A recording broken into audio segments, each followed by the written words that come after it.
बंग आवाज sponsored by ओकिनी। नमस्कार, आप देख रहे हैं बंग आवाज। मैं श्वेता पांडे। आज हम बात करने वाले हैं एक ऐसे हादसे की जो सामने तो आया लेकिन आधा अधूरा। ये वो सच है जिसमें पेट की आग खींच कर ले जाती है मौत के मुहाने तक। कुल्टी के बोडरा इलाके में धंस गया अवैध कोयला खदान। खबरें सामने आई कई खनिकों के जिंदा दफन होने की। घटना ने पूरे इलाके में मचा दिया हड़कंप। लेकिन सबसे बड़ा सवाल यह है कि आखिर प्रशासन और सुरक्षा एजेंसियां कहां थी? कैसे ये अवैध खदानें हो रही थी संचालित और किसके संरक्षण में? आइए आपको बताते हैं इस पूरे घटनाक्रम की ग्राउंड रिपोर्ट। ना रुकेगी ना थमेगी कोयला तस्करी, क्योंकि ये नियति भी है और परिस्थिति भी। केंद्र सरकार हो या राज्य सरकार, दोनों की जब नीतियां ही है वोट खरीदने की, तो रोजगार आएगा कैसे? पेट की आग कहे या फिर ज्यादा कमाने का लालच, लोग अपनी जान को जोखिम में डालेंगे ही। और जब अपने फायदे के लिए ही पहरेदार सो जाए गहरी नींद में, या यूं कहे कि आंखें बंद कर ले चोरों को देखकर, तो चोरी तो होगी ही ना। कोयला खदानों में अवैध खनन होगा ही और कोयला तस्कर सक्रिय होंगे ही। बोडरा क्षेत्र में वर्षों से ही अवैध कोयला खनन की काली परछाइयां मंडराती रही है। कभी प्रशासनिक अंकुश लगते हैं तो कभी निर्बाध रूप से ये अवैध धंधा पुनः जीवित हो उठता है। गुरुवार की रात्रि भी अंधेरे की चादर तले कोयले का अवैध उत्खनन निर्बाध गति से चल रहा था। घटनास्थल से कुछ ही दूरी पर है केंद्रीय औद्योगिक सुरक्षा बल यानी CISF का कैंप। लेकिन उनके रक्षा कर्मी इस अवैध खनन के रौद्र नाटक से बने रहे अनभिज्ञ।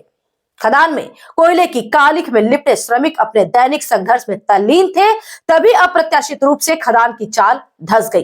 दुर्घटना ने मानव सुरक्षा एजेंसियों की चूल्हे हिला दी, जो अब तक कोयला माफियाओं के संरक्षण में स्थिरता का आवरण ओढ़े हुए थे। तत्क्षण कोयला तस्करों को दिया गया 3 घंटे का समय, ताकि वे इस समय अवधि में घायलों और शवों को बाहर निकाल लें। शुक्रवार की अहले सुबह 3 घायल श्रमिकों को बाहर निकाला। वहीं कुल्टी के पत्थर खाद निवासी का भी शव बरामद हुआ।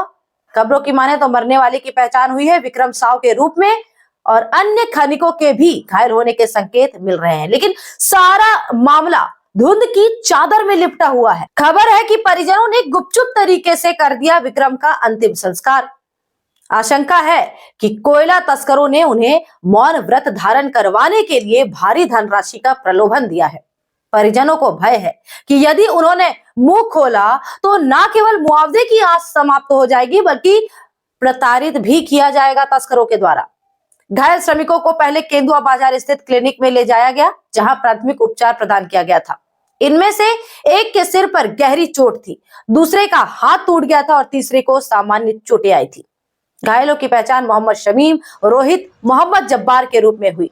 क्लिनिक कर्मियों ने इस बात की पुष्टि भी की है, पर वे ये बताने में असमर्थ है कि घायल इलाज करवाने के बाद कहां गए। हमें अगर उन्होंने ये बताया कि जिस शख्स के सिर पर चोट लगी थी उसे 8 टाके लगाए गए। रिपोर्टर्स दावा कर रहे हैं कि झारखंड के किसी निजी अस्पताल में उनका इलाज चल रहा है। ECL और BCCL की लीज एरिया में कोयले का अवैध खनन है साधारण बात। परित्यक्त खदान हो या OCP, जहां मिलता है मौका, कोयला चोर और तस्कर हो जाते हैं सक्रिय। नियमित रूप से घट रही है दुर्घटनाएं। लगभग 1.5 साल पहले भी नारायणपुरी OCP में हुई दुर्घटना और 6 ग्रामीणों की उस समय हो गई थी मौत। काफी हंगामा किया था उस वक्त भाजपा विधायक अग्निमित्रा पॉल ने, पर नहीं रुका कोयले का अवैध खनन और ना ही रुकी कोयले की तस्करी। नेताओं की जुबान बंद हो गई और मीडिया भी होने लगा लाभान्वित, तो हो गई घटना की पुनरावृत्ति भी। अभी और सुनिए, एक और घटना घटी थी लगभग 1 साल पहले। बांसड़ा कोलियरी में अवैध कोयला खनन के दौरान धंस गई चाल और मौत हो गई 3 खनिकों की।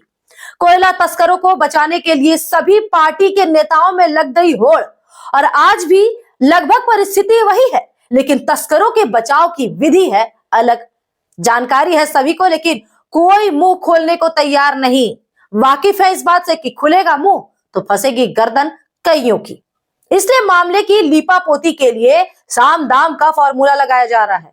पर जिस तरह से परिस्थितियां अब तस्करों के प्रतिकूल बन रही है, जल्द ही इस पूरे घटनाक्रम की सच्चाई लोगों के सामने आ ही जाएगी। पर सवाल यह है, कौन है मास्टरमाइंड और कौन है वे लोग जिनका साथ देने में लाभान्वित हो रहे हैं अधिकारी सहित जांच एजेंसियां और पुलिस भी? रुकेंगे यहाँ छोटे से ब्रेक के लिए। ब्रेक के बाद खंगालेंगे इस मुद्दे से जुड़े अन्य पहलुओं को भी।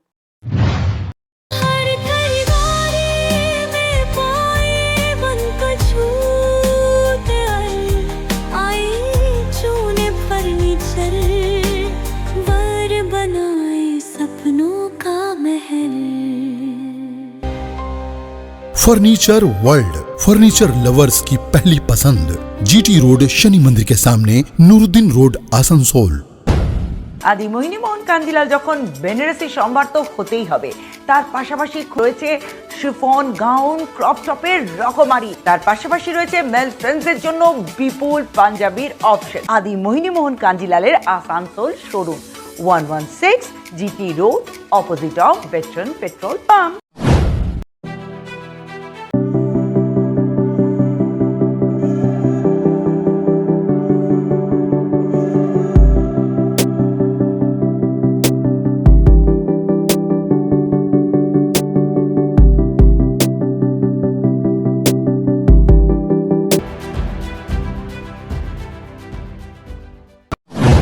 विभिन्न प्रामाणिक सूत्रों से प्राप्त जानकारी के अनुसार कोयला तस्करों का सुव्यवस्थित सिंडिकेट कुल्टी एवं झारखंड के सीमावर्ती निरशा क्षेत्र में अपनी विषैली जड़ें पसार चुका है। इस संगठित गिरोह को चौरंगी फाड़ी पुलिस का अपरोक्ष संरक्षण भी प्राप्त है। पुलिस का वास्तविक नायक होने का दावा करता है कुल्टी निवासी संजय, जो पहले से ही कोयला तस्करी की भ्रष्टता में लिप्त है। बाहरी दुनिया की आंखों में धूल झोंकने के लिए उसने कुल्टी क्षेत्र में बर्तन की एक दुकान मात्र दिखावे के लिए खोल रखी है।